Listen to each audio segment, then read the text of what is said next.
Chers gazières, chers gaziers, bonjour, bienvenue dans votre JT. Vous connaissez le GNV, mais au-delà des lettres, au-delà des mots, en connaissez-vous les chiffres? Cette année, en Ile-de-France, il y a près de 5000 véhicules qui roulent au GNV, soit 850 de plus que l'an passé. Et puis, en ce qui concerne les stations, eh bien, sachez que d'ici 2021, 15 nouvelles stations publiques sont attendues. Pour continuer de valoriser les nouvelles mobilités et continuer de s'adresser au marché de demain, eh bien GRDF intervient à l'École nationale des professions de l'automobile pour sensibiliser les professeurs et les étudiants. Écoutons tout de suite ce qu'ils en pensent.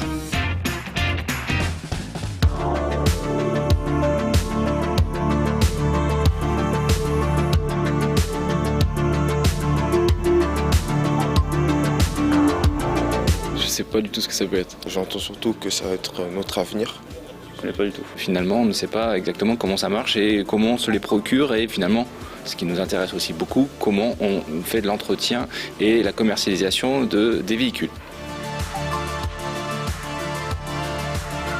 Je pense que c'est le plus compliqué à conduire parce qu'on utilise une énergie qu'on ne connaît pas trop et comme l'électrique, on ne sait pas encore bien la maîtriser, il faut la gérer par rapport à l'autonomie. Je pense que c'est pareil au niveau difficulté de manœuvre qu'un véhicule actuel. À entretenir, je pense que c'est un peu plus compliqué parce qu'il faut bien condenser le gaz pour éviter toute fuite. Je pense que c'est peut-être un peu plus compliqué parce que ça nécessite peut-être d'autres interventions complémentaires pour un technicien. Il faudra une formation pour pouvoir le réparer. Ce qui concerne l'entretien, je pense que si on fait la liaison avec un gaz sous pression, il faut faire attention aux consignes de sécurité. Ça fait partie de l'avenir comme l'hydrogène, l'électrique, hybride. Pour savoir appréhender le risque ou les choses comme ça qui sont liées à cette technologie pour le véhicule et le consommateur. Il faut d'ores et déjà former nos jeunes qui, eux, dans 20 ans, seront forcément en poste et devront maîtriser ces technologies.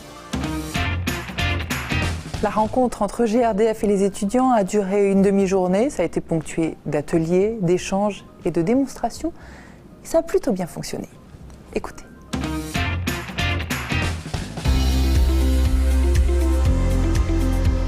Je suis venu aujourd'hui à Garac pour faire une conférence avec les futurs professionnels de l'automobile français pour porter les messages du GNV et du GNV et parler de l'importance de la mobilité durable et la mobilité propre. Pour GRDF, c'est très important de donner soutien à la prochaine génération de professionnels de l'industrie automotrice, de porter les messages du GNV, de montrer que ça fonctionne, que c'est écologique, que c'est moins cher et que c'est l'avenir pour nous de la mobilité.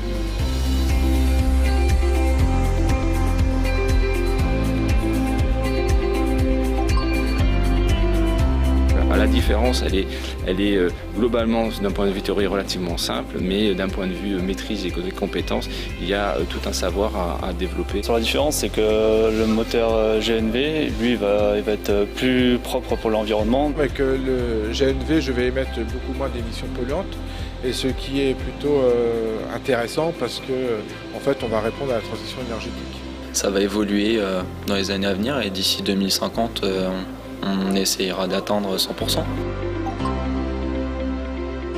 Si on peut faire exactement le même trajet qu'un plein de diesel qu'un plein de GNV, honnêtement, ça présente beaucoup d'avantages. Il y a la sécurité, l'économie et le confort de cette énergie. C'est le futur. Moi, j'ai qu'une chose, c'est allons-y. En bref, maintenant, vous connaissez le challenge Kipling ? Kipling, c'est une appli que vous pouvez télécharger et entre le 12 et le 27 novembre, eh bien, à chaque fois que vous marcherez, chaque pas sera comptabilisé au profit des banques alimentaires. Alors, on vous conseille vivement de le faire. Pour toutes les informations, allez sur l'intranet ou sur le groupe Yammer. Je marche pour les banques alimentaires. Ce JT est maintenant terminé. Merci à vous de l'avoir suivi. On se retrouve la semaine prochaine. À la semaine prochaine.